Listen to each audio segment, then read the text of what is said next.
A senior Turkish official is telling us that Baghdadi's sister was captured along with her husband and a daughter-in-law. They were captured in the town of Azaz in northern Syria in a housing container. And now they're basically, Turkish authorities are interrogating them. And as you mentioned, they believe that this could potentially be an intelligence goldmine. They're hoping to get insights into how ISIS operates. That's something that would help Turkey and Europe understand the threat that is posed by ISIS. Now, while ISIS does remain a serious threat for Turkey, another threat officials say is Kurdish separatists, Syrian Kurdish fighters who up until recently were operating in this area. We're in the town of Tel Abyad. As you recall, this was one of the locations that saw some seriously intense fighting when that Turkish offensive began on October the 9th. And it's been about 3 weeks since major combat operations came to an end here, but still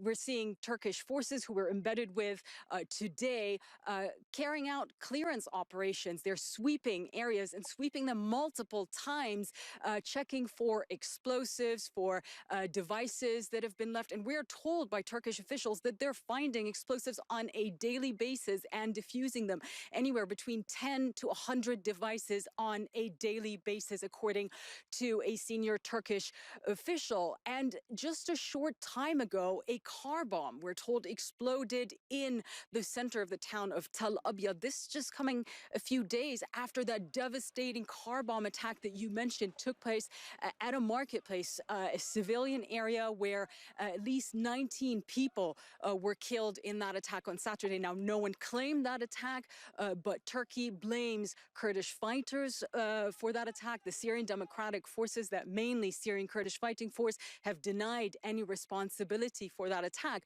But these kinds of missions right now are critical, especially as they're seeing civilians starting to return to their homes. According to the United Nations, more than 20,000 people have returned to the town of Tel Abyad in the past few days. So this is what makes these clearing operations very critical. Air Europa says an emergency involving one of its planes at Schiphol, Amsterdam, is a false alarm. A spokesperson for the Dutch military says passengers and crew are safely off the plane after what it's called a suspicious situation on board an aircraft. Emergency services had flocked to the airport and there was a major incident underway. Now, Nick Robertson is following this in London. And Nick, I shall give you the delight and joy of telling us what Air Europa says was the reason why. Air Europa says that it was a mistake on board the aircraft, that the warning that it was triggered by mistake, a warning was triggered by mistake, that was warning of a possible kidnapping situation on board the aircraft. They're not saying at the moment who made the mistake. The Dutch national broadcaster had been earlier indicating that what they were hearing was that the pilot, the captain of the aircraft, had actually hit a button that indicated an hijacking was underway, that there were 27 passengers on board the aircraft. But the airline putting their hands up here and saying it was a mistake. All in all, this has taken about an hour and a half to wrap up. But for all those travelers familiar with airport travel and familiar with the delays that can happen at airports, this has been a relatively short one. And certainly for the Dutch authorities, will have put them through their paces to respond to an emergency situation, because they responded as if this was real and stood up to the task ahead of them, bringing everyone ultimately safely off the aircraft. Yes, indeed. And I notice that Air Europa, perhaps embarrassing though it is, but at least they say, we deeply apologise for what took place. What I can tell you about the Trump policy toward the Ukraine, it was incoherent. It depends on who you talk to. They seem to be incapable of forming a quid pro quo. So, no, I find the whole process to be a sham, and I'm not going to legitimize it. Chairman, what changed your mind? You told activists that you were willing to be open to hearing about but you didn't get the whole thing. If you can show me there's a criminal misconduct here. This is a joke. I've read the phone call for myself. The president of the Ukraine said there's no quid pro quo. It never ends. What changed my mind is when Schiff came up with a process that's vastly different than what every other president was allowed to do when it came to defending themselves. I think the whole thing is sour grapes, and politically driven. This is the first time anybody's ever been impeached by a partisan. The last time we did this, it was with special counsels. But as a juror, shouldn't you read all the... I'm not a juror here. Well, eventually you might be Yeah, I might be. Shouldn't you eventually read all the Aren't I just telling you, just as honestly as I think the whole thing's a crock? If Mueller had found something, it would have been completely different because I trusted Mueller. I've looked at the phone call. I don't care what Sunderland presumes. Show me where there's a quid pro quo. The president of the Ukraine says there was not. I've seen no evidence there was. The whole thing is manufactured. It's never ending. So if you send it over here based on the phone call, it's going nowhere. I've done everything but take an ad out in the paper. This whole theory of impeachment, the process, is illegitimate, is outside the norm. This substance I find unpersuasive. I'd like to read from an email that was sent to the general manager of the 737 program in June 2018.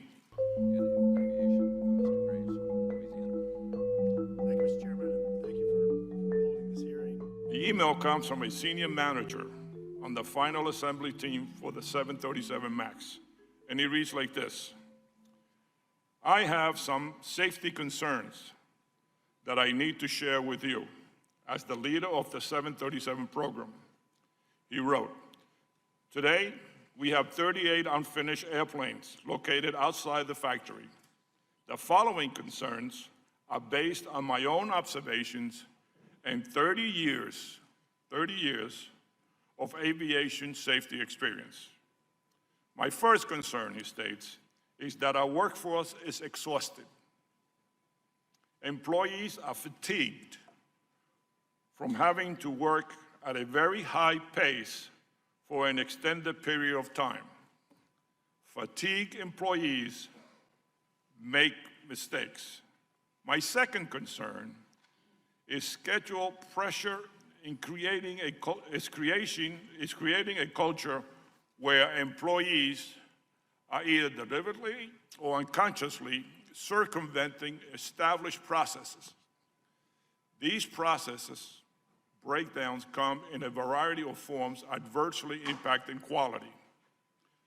Frankly, right now, all my internal warnings bells are going off. And for the first time in my life, I am sorry to say that I am hesitant about putting my family on a Boeing airplane. The employee was so concerned that he recommended shutting down the production. And he states, I don't make this recommendation lightly, he wrote. I know this would take a lot of planning, but the alternative of rushing to build is far riskier. Nothing we do is so important that it's worth hurting someone.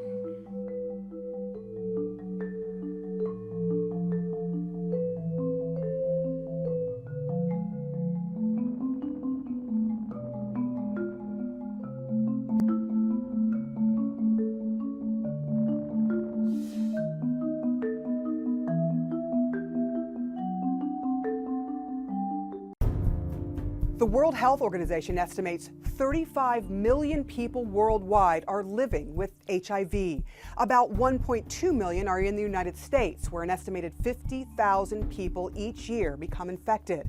Scientists first identified HIV, the virus that causes AIDS, in 1983. It is believed the virus originated in chimpanzees in West Africa.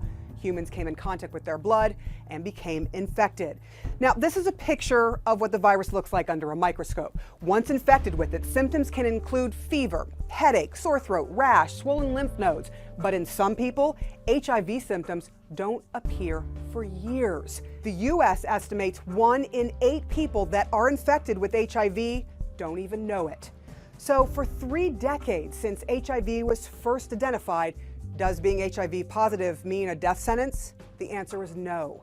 These days, people infected with HIV can have a normal life expectancy. That is, if the infection is caught early and if they are treated properly with drugs known as antiretroviral therapy. The cocktail can be so effective that after a while, the virus can become virtually undetectable in tests. But once you are infected with HIV, you have it for life. So far, there is no cure.